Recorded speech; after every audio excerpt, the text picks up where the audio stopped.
Let me introduce myself. My name is Ethan, and I am fortunate enough to hold a worthy position in a respected engineering firm. I recently celebrated my 31st birthday and am happily married to a wonderful woman named Luna. Our marital happiness has lasted for 7 years, during which we were blessed with the birth of our beloved daughter, who, as it turned out, has a disability. I prefer to call her the second love of my life. Interestingly, Lena and I crossed paths when she was in transition after her first and only relationship. She had dated a man for 2 years, but unfortunately, he betrayed her trust by cheating on her. Luna, like me, adhered to conservative values in the relationship and decided to wait for marriage. Killed by her ex-boyfriend's infidelity, she made the courageous decision to break off their relationship. A mutual friend introduced us at one of the joint picnics shortly after I graduated from college. I had no idea it was a setup organized by our friends. Knowing about her past, I decided not to rush things and refrain from making immediate attempts to get closer. Although I was not innocent, I also had no experience in such matters. It took about 6 months from the day we met before we finally agreed to take the next step. 2 weeks after our engagement, we found ourselves lying in bed after a night of drinking. Luna's desire was often heightened when she drank alcohol. One night, under the influence of alcohol, she climbed on top of me and expressed her willingness. Fortunately, I had already prepared by buying contraceptives for the upcoming stormy night, or at least I convinced her of this. Until the wedding, our intimate moments were pleasant, although they could be considered ordinary compared to others. The decision to start a family was made by both of us after the birth of our child, Izzy. I thought our marriage was perfect. My professional activity was flourishing, and Luna was happy with life as a mother and a part-time teacher. But, like many other good things, this was not destined to last long. I could never have imagined that my seemingly perfect wife would betray me. Luna had always maintained friendly relationships with other men, but had never shown any signs of flirting or similar behavior. I found out that the path to Luna's betrayal began at a neighbor's New Year's party. The children were in one house under the supervision of teenage nannies, and the adults were having fun in another house. There were about 20 couples at the party, and the alcohol flowed freely. The company decorated the room with mistletoe, which led to playful and friendly kisses between friends. When the clock struck midnight, among the crowd next to us were our close friends, Joe and Jennifer. Joe and Jennifer, who are close friends, have a daughter, Mary, the same age as our daughter, Izzy. Jennifer works as a doctor, and Joe combines contract work with caring for their daughter. Our girls often played together, and either Joe or my wife accompanied them to various events. After Luna and I exchanged a midnight kiss, the celebration continued for several more hours. At that time, I lost sight of Luna for a moment. When we finally got home, Luna looked unusually passionate, which I attributed to the effects of alcohol. Unaware of this, Joe used the children's bedroom during New Year's gatherings and passionately kissed Luna, which reminded them of their teenage years. I didn't know yet that this was the beginning of their romance, the beginning of their secret relationship, and ultimately the betrayal of my seemingly ideal wife. Later, Luna admitted that their intimate relationship began only on St. Patrick's Day. Before that, she had engaged in artificial sexual intercourse with Joe several times, but it was while working together to create jewelry for a St. Patrick's Day party that they crossed a new boundary. Looking back, unfortunately, I did not pay attention to a number of signs that should have warned me about the maturing deception. Luna became increasingly cautious about communicating with Joe, keeping their time together a secret.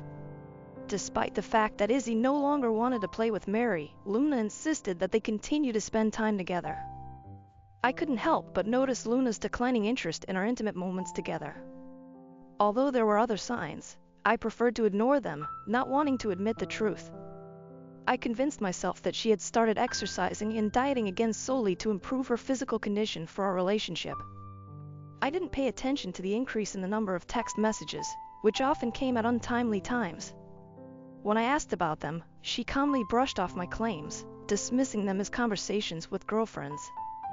I didn't know that by this point Luna and Joe's romance had been going on for about 3 months, although I had suspicions. But it was during the night when she refused to be intimate in a state of alcoholic intoxication that my doubts finally flared up. We were at a reception at my place of work, and Luna consumed a significant amount of alcohol. It's known that Luna's libido increases when she drinks, and that night she didn't want anything. I tried to explain it somehow with fatigue, desperately clinging to the hope that my wife was not cheating on me, but deep down, I knew that there could be no other explanation. Thinking about how much time Luna spent with Joe, I couldn't shake my growing suspicions. The next morning, I plucked up the courage and decided to talk to her, simply offering to make love. The expression that appeared on her face instantly confirmed my worst fears. She turned pale, and although she tried to write it off as alcohol, her uncertain words and the panic in her eyes betrayed her deception. I had a desire to check my spouse's phone and email, and unsurprisingly, I saw that her phone was password protected. When I tried to check it while she was taking a shower, my wife and I had passwords on our phones, and we knew each other's passwords. But when I tried to use the password that I believed belonged to her, it didn't work. This made me think about other signs, for example, a decrease in intimacy in bed. Although we have had this happen, I attributed it to the fact that I work a lot. I came across a website where it was suggested to pay attention to washing habits. If the sheets are changed and washed more often, this may indicate that undisguised activity is taking place on them. Although it wasn't our underwear, I noticed that the laundry in the guest room was washed quite often. We usually washed on Sundays, putting everything in the laundry basket, but this time I saw the sheets from the guest bed. There was a faint but unmistakable smell coming from them. Unwittingly, I could not ignore more and more evidence of my wife's infidelity. Naturally, my mind leaned towards Joe as the most likely suspect. They spent a lot of time together, and it was his name that she sometimes called. When the neighborhood Memorial Day party was only 2 days away, the situation became increasingly tense. Joe and his family were supposed to come to the upcoming annual pool opening party. In a desperate attempt to dismiss my suspicions as unnecessary anxiety, I made a conscious decision to be observant in search of any possible signs of infidelity. While the holiday was going on, the children were happily playing, and everyone seemed to be having fun. I could not get rid of anxiety. My eyes were fixed on Luna and Joe, and I tried my best not to show it. Perhaps it was all just my imagination, a projection of what I subconsciously would like to see between them. Nevertheless, there was a constant exchange of glances between them, each time discreetly checking to see if Jennifer and I were watching. On 2 occasions, my wife hurriedly left, saying that she needed to go to the toilet. Predictably, Joe followed suit a minute later, saying he needed to relieve himself. Curiosity got the better of me, and I quietly decided to follow them. For the 3rd time, I watched carefully as Joe walked around the bathroom and went into the pantry. I quietly approached and positioned myself next to the door, remaining unnoticed. Through the vents on the door, I was able to eavesdrop on the conversation that was going on inside. At first, I could only make out faint, inarticulate moans coming from the back room, but straining my ears, I distinctly heard Joe's voice expressing my wife's desperate desire and his impatience. The rustling increased, and finally, for the first time, I heard my wife's voice confirming my worst fears that she was really inside. Her words pierced me like a sharp knife when she said that I was watching her and stated that it was impossible to get intimate in this place. Luna's words shocked me, and I felt like I had turned into a shell, numb from shock. I walked away, my movements resembling those of a zombie. In the end, I found Jennifer among the guests, and she immediately sensed something was wrong, which made her ask about my well-being. I told Jennifer I wasn't feeling well and decided to go home. I asked her to inform my wife as soon as I arrived home. When I arrived home, the overwhelming emotions took over, and I found that I was sick. I lay on the couch, immersed in self-pity for about an hour. I couldn't contain my despair, and now I was overcome with anger. Although I felt lost and did not know what to do next, I was hungry for revenge and concrete evidence. Having gathered my resolve, I decided to find out the place where their intimate relationship took place. A few hours later, when Luna returned home with a worried look, she asked about my well-being. Reflecting on the length of their absence, I couldn't help but wonder how many times they had sneaked into the back room for their illicit trysts. The desire for revenge was burning in me. Fortunately, working as an engineer meant having connections with smart technical people. I knew that smartphones show their location if not turned off. A knowledgeable friend told me that getting access to the phone's GPS data as a telecom operator is a simple task. With his help, we successfully received information. Surprisingly, there was nothing particularly suspicious. Although Joe and Jennifer often looked into the house, it was not as often as I expected. It dawned on me that most of their intimate encounters most likely took place within the walls of our house. If this assumption is correct, then it may give me an advantage. My main task was to catch them at the scene of the crime and get concrete evidence. I needed to find a means to gather information. My friend suggested a program with which it was possible to hack my wife's phone, reflecting her messages directly to my phone. When I doubted that I would be able to access her phone, he convinced me that this was not necessary. All I had to do was send her an email containing the embedded program. The technician quickly picked up my phone, easily programming it within a few minutes by simply pressing the send button. All text messages sent by her would be instantly available without any delay. I sent the message, determined to find a way to record their actions on the spot. To my surprise, the technician laughed at my concerns, convincing me that this was a simple task. You already have a security system with external cameras installed, right?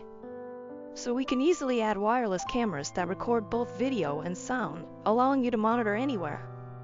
We can even get the recording later. According to my calculations, the installation process will take about an hour. The perfect moment had arrived. On Wednesday, Izzy and Mary were supposed to go to dance camp, and Lumna was supposed to take Izzy there.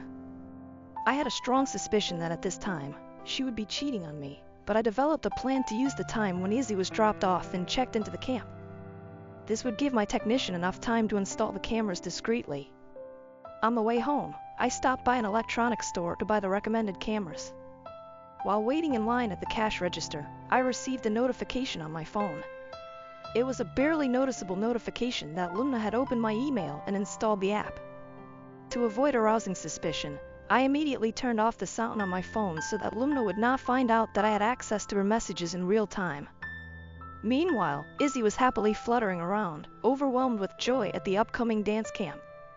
Trying to hide my emotions, I attempted to look happy, but my facade was crumbling.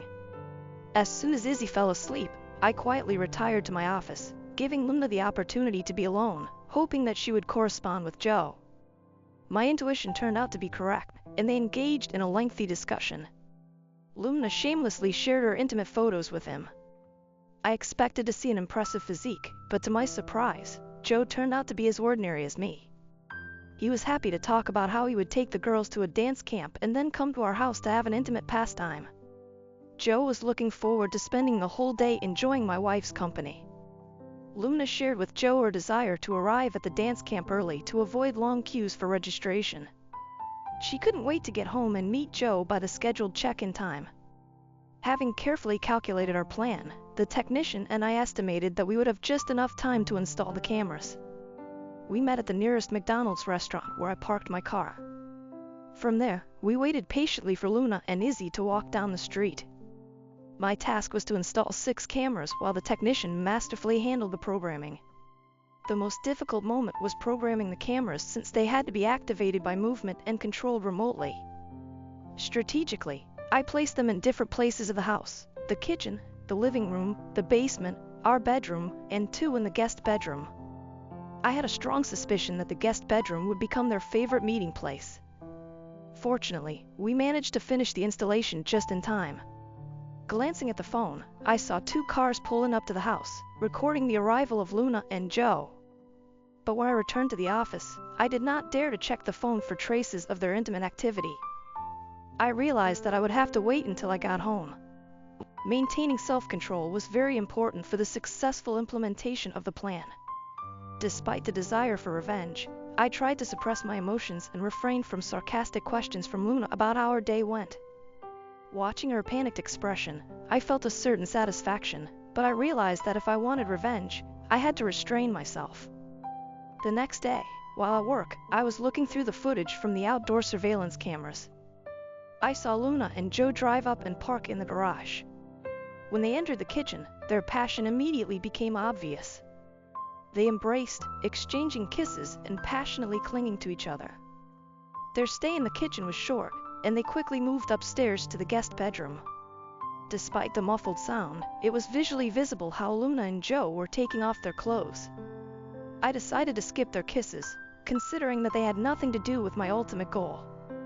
Interestingly, while I was watching their intimacy, SMS messages came to my personal account in which they boasted about the pleasure they received. Lumna even mentioned my strange behavior to Joe. He brushed her off, continuing not to notice or understand anything. Unable to continue watching, I realized that I had gathered enough evidence to expose them, but I wanted to improve the sound quality, and I planned to deal with this issue early in the morning before going to work. I tweaked the cameras in the guest room a bit to improve the sound quality. The next day, I watched impatiently on the phone as their cars arrived exactly on schedule, as they had the day before. They went into the bedroom, unaware that they were being watched. From a secluded study, I watched them prepare for classes, and the audio recording was transmitted clearly. But listening on the phone, I couldn't help but realize that my behavior was too sarcastic, which caused Luna's suspicion and alarm. "I have a feeling he knows something," Luna said. "Despite all his suspicions, he has no concrete evidence. He works at his usual place just like my wife. It's funny that they don't notice that while they work, we indulge in our pleasures." Joe grinned. "Isn't it amazing that their efforts are financing our carefree antics? I've seen enough. Our relationship has reached a breaking point, and I have made the difficult decision to consult with a lawyer about the most appropriate way to end our marriage." Despite my anger towards Luna, I understood that the consequences of this decision would be very hard for Izzy. A friend recommended me a good lawyer. Without hesitation, I contacted him to arrange a meeting. On the same day, I presented several video proofs to the lawyer as supporting materials about Luna's betrayal and text messages. He grinned. "We have the opportunity to ruin her." The lawyer told me that the principle of no guilt applies in our state, but advised me to keep the videos secret. He was sure that she would agree to any terms we offered, expressing a desire to achieve the best possible result. I informed him of my intentions. The lawyer offered to involve Jennifer in our scheme, believing that the simultaneous appeal to both persons would have a greater effect. He provided me with the contact information of one of his colleagues who could represent Jennifer's interests. Deciding to act, I called Jennifer's office and got to her secretary. I left a message for Dr. Miller asking her to contact me as soon as possible. Less than 10 minutes later, the phone rang and Jen was on the other end. "What happened? Is everything all right? What is it?" she asked anxiously. I said that physically everything was fine, but stressed that we needed to talk. I could tell by her tone that she guessed what was going to be discussed. Jen asked me to meet her at the office at 5 o'clock, as soon as the last patient was admitted. When I entered the office, she quickly closed the door and spoke first. "That sneaky man is cheating on me again, right?" she exclaimed, surprised. I asked, "How did you find out about this?" Jen replied, "I may be busy with work, but I'm not stupid. I began to suspect that he spends too much time with your wife." He brazenly believed that he was being smart. "Please tell me you have some proof," Jen pleaded. In response, I took out my phone and posted several short videos on which our spouses are engaged in their intimate affairs. "He's finished, that vile man is finished," she growled. "The way you said it, I see that this is not his first betrayal," I said. Jen took a deep breath and replied, "The first, the second, or even the third. After the last time, I explicitly warned him that it was over. This is the end." My lawyer prepared a comprehensive agreement which stipulated that in case of repeated infidelity, he waives any rights to our common property, said Jen. "It looks like you won't need the lawyer recommended to me," I said, and Jen smiled in agreement. "No, but I will ask my lawyer to contact yours so that we can synchronize our actions," she replied. I told her about all the evidence I had collected, including text messages and video recordings. Jen was especially delighted with how I managed to access Luna's phone and record conversations. Despite the pain it would inevitably cause, she suggested collecting another week or two of evidence before taking any action. Jennifer correctly assumed that I was seeking a divorce, given that I had already turned to a lawyer. We exchanged phone numbers, and I gave her the contact information of my lawyer. As soon as I got into the car, Jennifer wasted no time calling me. She had already contacted her lawyer, who estimated a 2-week period to develop an adequate strategy and eliminate Joe. It looked like they needed a weekend off to recover from the hard work during the week. Judging by their text messages, Luna expressed a desire to take a break for the weekend so as not to arouse my suspicions. They planned to resume their activities on Monday. On Sunday evening, Jennifer sent me a message saying that she needed to talk to me. I couldn't shake the feeling of anxiety, fearing that there might be some problem or that she was having doubts about our plan. I closed the door to my office and dialed her number.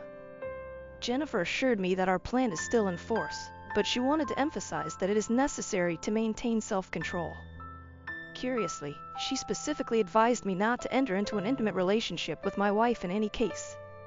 In addition, she made it clear that kissing is also prohibited. However, this was not a problem for me since I was completely unhappy with her presence. After the conversation ended, I noticed that Joe had sent Luna his photos with more explicit content. He seemed delighted that the girls had gone to dance camp, imagining a whole week of gaming entertainment. To my surprise, after reviewing the pictures sent by him, I was furious. I assumed that he had an impressive physique, which she would find difficult to resist, but it turned out that he was quite medium-sized.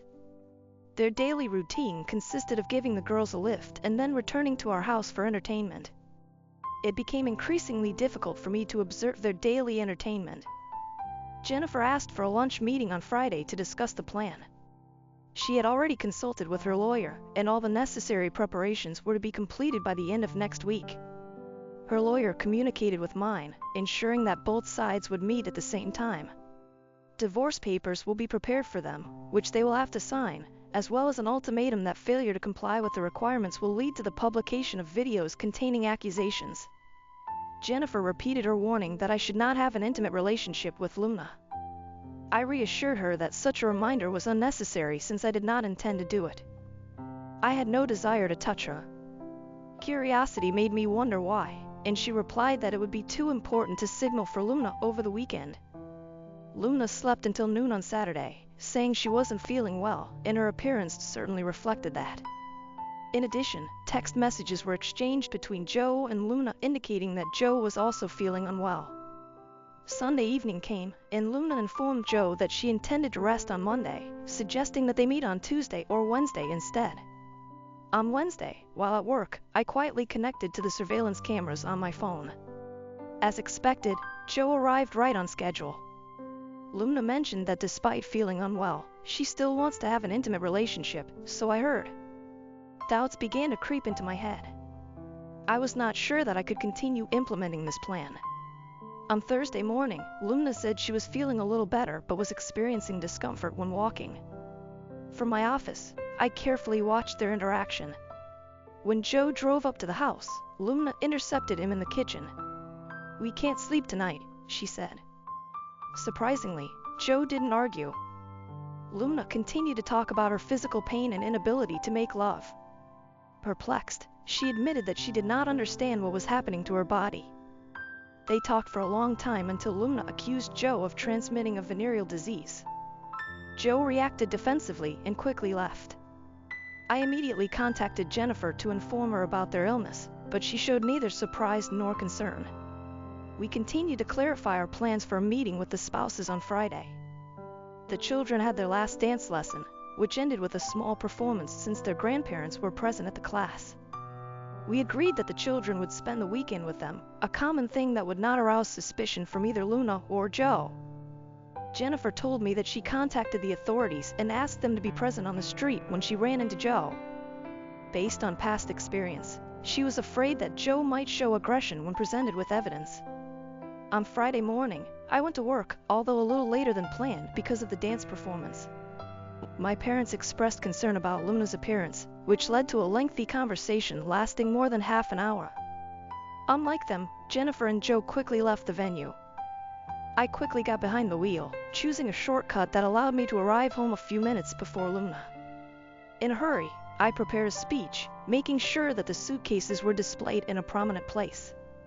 Just as Luna arrived home, I received a message from Jennifer informing me that she had already met Joe. Her fears about his tendency to aggression materialized, as a result of which he inflicted physical injury on her. Fortunately, the police were nearby and managed to intervene before serious harm was done. Joe was taken into custody. Jennifer got a few bruises and cuts, but nothing serious. Just as I finished reading Jennifer's last message, Luna walked into the room, completely unaware of the impending storm that was about to engulf her. Seeing the suitcases, she asked, "What are these suitcases? What is it?" I replied, "I'll explain now. Please take a seat in the chair. I want to show you something important." I pressed the play button, turning on the TV screen. A screenshot of the text conversation appeared. Luna abruptly stood up, exclaiming, "What is this?" Sensing her confusion, I quickly paused the video. "Please sit down. Now everything will become clear," I shouted, raising my voice. She started to speak, but I quickly raised my hand, gesturing for her to stop. I pressed the play button again, and a view of our guest bedroom appeared on the screen. Luna and Joe were inside the room. As I noticed, Luna was in shock and covered her mouth with her hand.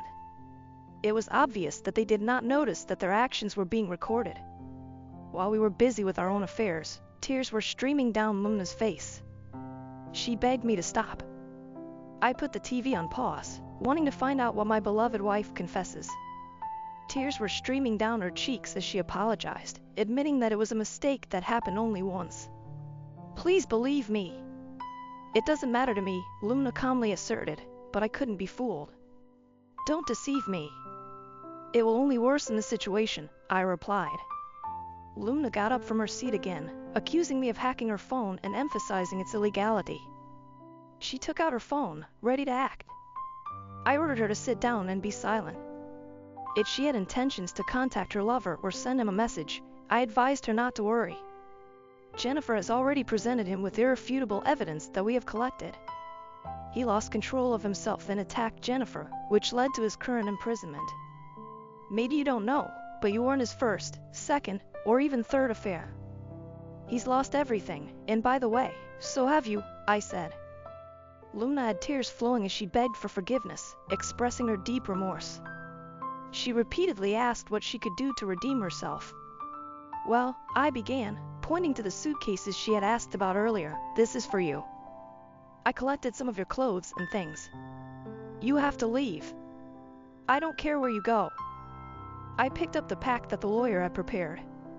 "This is a divorce agreement that you have to sign," I explained.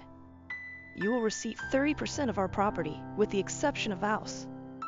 In addition, you will have reasonable rights to visit your daughter and will not be required to pay alimony. A supervised visit, of course, will be necessary," I said. Luna's reaction was instantaneous and outraged. "Who do you think you are?" she exclaimed. "And why on earth should I sign such an agreement?" she answered firmly. I replied decisively, listing the reasons.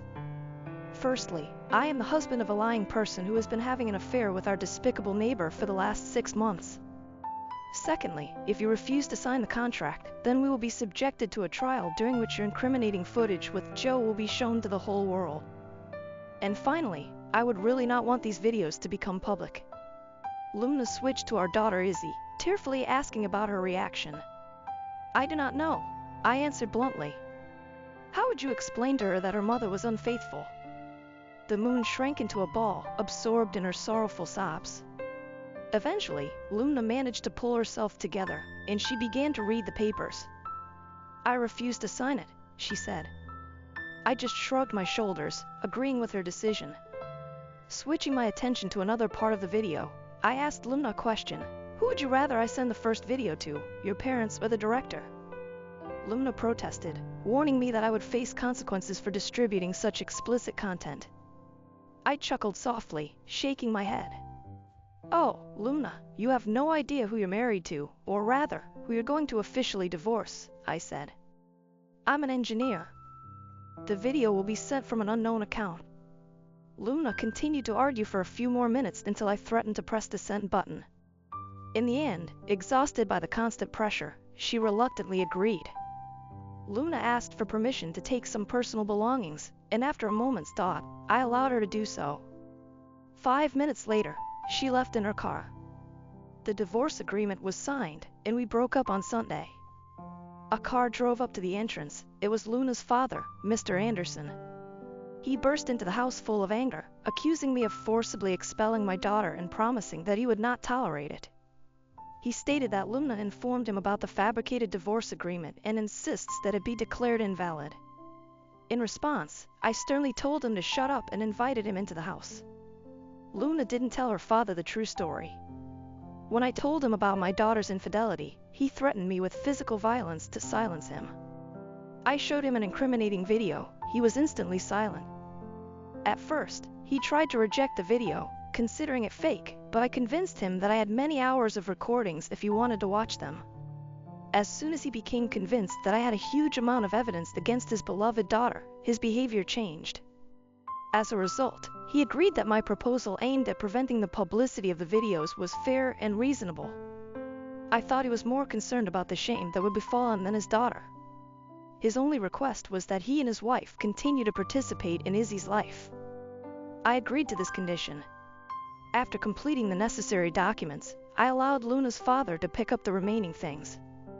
After spending several months in prison, Joe disappeared. Breaking the news to Izzy turned out to be the most difficult task I've ever solved. She was still too young to understand her mother's act. I told her that Mom and Dad are no longer together. I didn't think she was guilty, but she seemed to have deeply internalized the idea that her mother was to blame for everything. Izzy hasn't seen her mother in 6 months. At first, my parents assured me that she could not communicate with the moon, but later I found out that Luna was hospitalized due to the discovery of an incurable venereal disease, STD. Medical workers managed to cope with the symptoms of the rash, but it was very contagious and could not be treated. Luna was informed that sexual activity was impossible for her until a cure was found. Upon learning of the diagnosis, I immediately took action and appealed to the court with a request to limit Luna's physical contact with her daughter. The court granted my request to change the visiting regime. 6 months passed, and Luna's mother turned to me with a bitter reproach. "I hope you're happy," she said. "The moon is no longer with us. It's all your fault." I answered firmly, "No, Mrs. Anderson, I'm not happy. I've never been happy since the day I found out that your daughter was cheating on me." It was incredibly difficult and heartbreaking to tell my daughter that her mother's actions led to her death. I certainly wasn't happy when I had to explain to her that her mother had contracted a disease that precludes any physical contact between them. Therefore, Mrs. Anderson, I can assure you that I am far from thrilled that I will have to tell my daughter the horrifying news that her mother's choice led to such a tragic outcome. I refuse to take the blame for your daughter's profound lack of moral principles, Mrs. Anderson. I ask you to refrain from further conversation. After Luna's funeral, I didn't see Jennifer again. She and Mary moved to another place. Before they left, I plucked up the courage and asked if she knew about the venereal disease that Joe and Luna had contracted. She met my gaze directly and replied, "It's better for you not to ask this question. As I understand it, Jennifer is involved in Joe's illness, which infected Luna. That's why Jennifer has so often told me not to have an intimate relationship with the moon." Story 2. Are you ready? Then let's start. My husband and I have lived together for 9 years, and 2 of them were married. Before meeting my husband, I had a previous relationship in Essex. In general, we had a full and joyful relationship, except for one aspect, our intimate life. My husband constantly had a lower desire for intimacy than I did. If I was ready to engage in intimate life several times a day, then he tended to frequency once a week. In addition, he preferred to spend intimate moments in the dark at night, with the lights off about 90% of the time. I often experienced a feeling of dissatisfaction, as if something was missing. To compensate for this, I took matters into my own hands, up to 3 times a day. Nevertheless, my husband remained my closest and dearest person, and we were surprisingly similar in almost all aspects of our lives, except for physical intimacy. We were soulmates in many ways, but in this respect, our relationship diverged. Despite this, our emotional connection was so strong, and the compatibility was so undeniable, that I couldn't help but fall in love with him from the first moment we met. Both my husband and I suffered from depression and attention deficit, and interestingly, during our student years, we studied in the same field. Our shared values further strengthened our bond. Unfortunately, we faced offensive statements from others who could not understand our connection and often believed that we did not belong to each other. Only by external signs. These remarks had a deep emotional impact on him, and I felt his discomfort. However, I found my husband undeniably attractive, a stunning, strong, broad-shouldered man with an amazing beard. I regularly expressed my admiration for his appearance. Over the years, I have repeatedly tried to discuss my physical needs with my husband, approaching this topic with love and compassion, trying to consider all points of view. It was important for me to respect his wishes as much as I wanted mine to be respected. I understood that he didn't have to participate in intimate life if he didn't want to, but I often faced difficulties when it came to initiating physical intimacy with him in any form. Whenever I tried to take the initiative in the form of touching or caressing, he reacted with disgust, waving me off. His actions, although within his rights, deeply hurt my feelings. Whenever I expressed my dissatisfaction, it often caused him to hate himself. It seemed that he was trying his best to please me or even have a meaningful conversation about our intimate desires. These attempts at loving communication sometimes led to the fact that I felt rejected by him to such an extent that I no longer wanted intimacy with him in any form. The most effective approach to solving our intimate problems was that I directly stated my desire to enter into intimacy with him. He would confirm my request, saying he would think about it, and sometimes, after a day or two, he would start physical contact, usually in the middle of the night. This brings me to another question that has been bothering me. I found that I had a strong desire or crush on a significant number of our mutual male friends, including those with whom we had known for several years. It is important to note that I never acted on these obsessive thoughts and remained faithful to my husband. They constantly tormented my thoughts. I was not going to terminate the marriage. I just wanted to communicate with our friends by mutual consent because of the strong physical dissatisfaction that I experienced in their presence. I found that I had a strong attraction to some of our single male friends, even if they were not conventionally as physically attractive as my husband. These people showed care and attention towards us, which caused me to fantasize about kissing on the neck or intimate actions at social parties. I must admit that these fantasies confused me very much. I perfectly understood the unhealthy nature of my desires, but nevertheless, I felt compelled to realize them. At times, I could not shake the feeling that I had spent all my bright feminine energy on a partner who could not fully appreciate it. There were times when I wanted to become intimate with my closest friends while preserving our friendship. I touched on this topic with my husband to some extent, but he avoided a serious conversation, offering only promises to strengthen our intimate life. Unfortunately, these promises have not been fulfilled. Interestingly, the more delicately I discussed this topic with my husband, the less he sought intimacy with me. If I had just been going through this struggle alone without feeling any feelings for my husband or our close friends, then perhaps everything would have been easier. The internal conflict arose because despite the strong desire to remain faithful, my body seemed to crave something more. It was as if the deep love for these men that I felt as friends had turned into an unwanted longing, and I didn't know what to do next. I wasn't going to break the connection with them because our lives were very closely intertwined, and I just couldn't accept this thought. My affection for him was deep, but one Sunday evening when friends came to us, our mutual acquaintance turned out to be next to me. I don't remember the details, but somehow imperceptibly, our legs were under the table and began to touch each other's thighs. From the surging feelings, I wanted to be alone, away from prying eyes. Despite the undoubted attraction to our mutual friend, I firmly decided to remain faithful to my husband, not wanting to betray his trust. Despite the fact that he persistently sent me flirtatious messages, I always returned his courtesy. Deep down, I had an undeniable desire to experience his closeness, but I felt trapped by the obligation to remain faithful to my husband. Frustration grew, and all my thoughts were occupied by the night. In my mind, I imagined another reality in which couples could explore physical connections with the consent of their spouse, perhaps within the framework of an open relationship. Finally, one evening lying in bed, I plucked up the courage and started a heart-to-heart conversation with my husband, discussing the current state of our intimate relations and boldly expressing my desires. It was certainly not easy to start conversation, but I understood that it was important to preserve the health of our relationship. Determined, I touched on the delicate topic of open relationships, carefully explaining that my intentions were not related to finding emotional connections elsewhere, but rather to satisfying my physical desires with his knowledge and consent. At first, my husband was caught off guard and reacted aggressively. He was trying to understand why my satisfaction could not be found only in him. The idea of sharing me with others turned out to be a difficult task for him, and this can be understood. He struggled with this thought, doubting whether this meant a decrease in my love. It was obvious that he was feeling resentful and insecure, fearing that he might not be enough to meet my needs.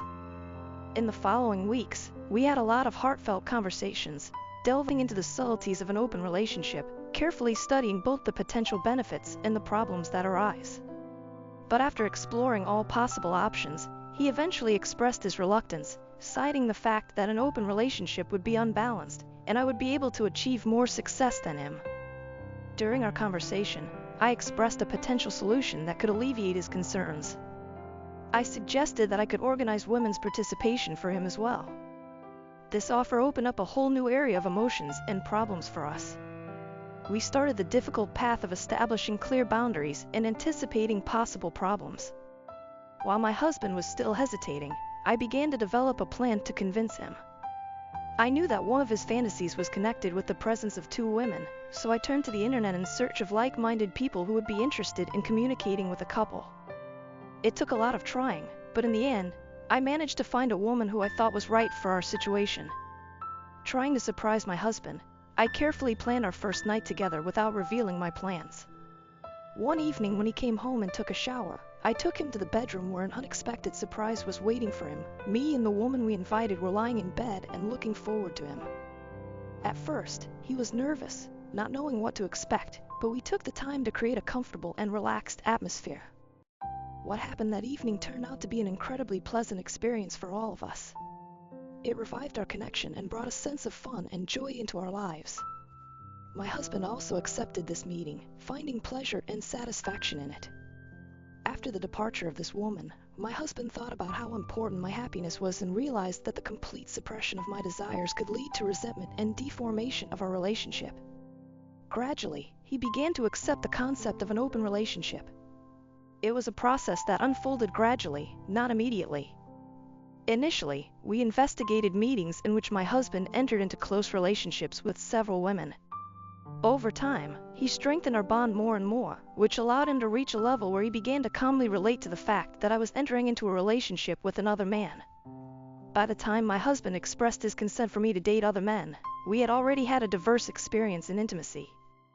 During our conversations, he made it clear that he preferred not to know any details about the participants.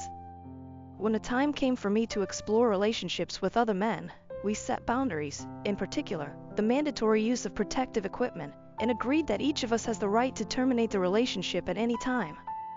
In our agreement, there was a strict emphasis on physical connection, not emotional attachment. In addition, my husband insisted that we not enter into a relationship with any of our personal acquaintances. Although I felt some discomfort about this restriction, I chose not to express my concern, hoping that eventually, he would reconsider his position. Soon after, I succumbed to temptation and entered into a physical relationship with a mutual friend with whom I had been in love for quite some time. Our flirting correspondence, which began on that fateful evening when we were playing Ladushki under the table, laid the foundation for this new connection. Since he was single, I quietly visited him after work and then returned home to my husband. At that moment, I realized that my husband preferred to hide our open relationship and made a conscious decision not to inform our mutual friend about it. I had a secret affair with a mutual friend that my husband didn't know about. Our friend assumed that I was cheating on my husband, which caused concern about the state of my marriage. But I thought it would be better for my husband to remain in the dark since revealing the truth would most likely lead to his frustration and self-doubt. To avoid undesirable consequences, I took precautions and used protective equipment to prevent a possible unwanted pregnancy. Surprisingly, my husband remained true to his promise, and during the entire month of our open relationship, he never asked me about my extramarital affairs. I had an attraction to another mutual friend, and I decided to consider the possibility of an intimate relationship with him. Initially, I sent him a flirtatious message, which led to the fact that we began to communicate. Since he recently started dating someone, we switched to a more hidden messaging platform, namely Snapchat. In the end, we agreed on a personal meeting and repeatedly entered into intimacy. Over time, in our open marriage, I had relationships with 3 different men, and this new acquaintance brought me such satisfaction as I had not experienced in marriage. At the party we attended, I found myself in the company of 2 people. One was a mutual friend, and the other was a person I met online. To my surprise, my husband suddenly brought up this topic and directly asked if I was in a love relationship with a mutual friend. Feeling that honesty was the best way out, I confessed and confirmed his suspicions. Unfortunately, my husband was offended by this discovery and wanted to end our open relationship. When my husband calmed down, we rationally discussed the situation, understanding his concerns. I promised to end the relationship with a mutual friend. It became obvious to my husband that there was a certain connection between me and this friend, and he felt a hidden dynamic. To solve this problem, my husband asked me to send a text message in his presence officially ending the relationship with a mutual friend. Realizing how this affected my husband, I ended the relationship not only with the friend he knew about, but also with another mutual friend about whom he knew nothing. It was clear to me how much this situation hurt my husband, and I wanted to ease this pain by severing all ties. As our open relationship developed, I noticed that my husband had a deeper connection with the woman I introduced him to. This began to bother me as he began to spend more and more time with her. They often corresponded, walked together in the park, and she even invited him to family events. Feeling anxious, I decided to talk to him about it. I expressed my concerns, emphasizing that our initial agreement on a free relationship was purely physical, and he seemed to have an emotional connection with her. I still remember that ghostly moment when my husband broke the news that destroyed our world. It was a night like any other. We were lying in bed, and shadows were dancing on our faces when he dropped a bomb that left me paralyzed from shock. He admitted that during our open relationship, he impregnated another woman, and she intended to continue the pregnancy. As his words flowed through my veins, I tried to understand how such a situation could have developed. The question of how such a thing could have happened did not stop sounding in my head. Our arrangement had always been to maintain a physical connection while avoiding emotional attachment. We had diligently emphasized the importance of using protection to secure our meetings and preserve the integrity of our communication. But this event destroyed the illusion of control that I had been holding onto for so long. The rules we had set were violated, and I felt deeply betrayed. Such an unforeseen turn of events was not part of our plans. Waves of panic and anger overwhelmed me, intertwining with an incomprehensible mixture of emotions. The severity of his actions and their impact on our relationship were too great. With a heart burdened with pain, I found the strength to resist him. My voice trembled with resentment. At that moment, I issued an ultimatum, driven by a desperate need to save what was left of our destroyed love. I begged him to ask her to terminate the pregnancy, hoping that he would realize the seriousness of the situation. My request was dictated by a deep fear of losing love and the life that we painstakingly built together. I really wanted him to give preference to our connection rather than an unexpected turn of events that threatened to separate us. To my horror, my husband made a decision, and it was not in favor of our relationship. He chose her, putting her above me, above us. It seemed to me that the very foundation of my world had collapsed under me. The man I loved and trusted more than anything in the world struck a blow that broke my heart into countless irreparable pieces. He chose to live with her, leaving me feeling rejected and abandoned. On top of that, he didn't seem to notice the enormous pain I was experiencing, which made my suffering even worse. It seemed that the memories that we once cherished together, the love that we once shared, had dissolved away for him. I began to doubt whether his love for me was real or if it was just an illusion.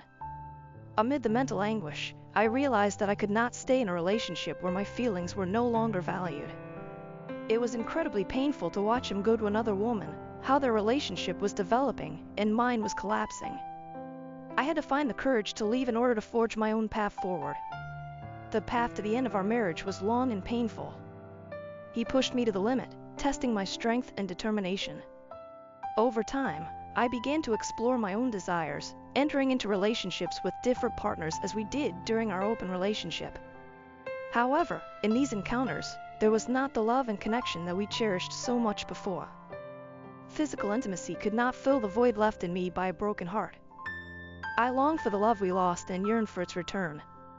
I missed the laughter, the dreams we once shared, and the sense of security that his embrace gave me.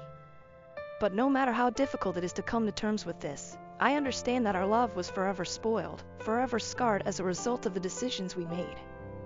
Do I regret that I offered my husband an open relationship? I'm not sure. Perhaps I had to break up because he was unable to satisfy my innermost desires and reveal my own essence. In the end, we ended up in the same place, facing the same outcome.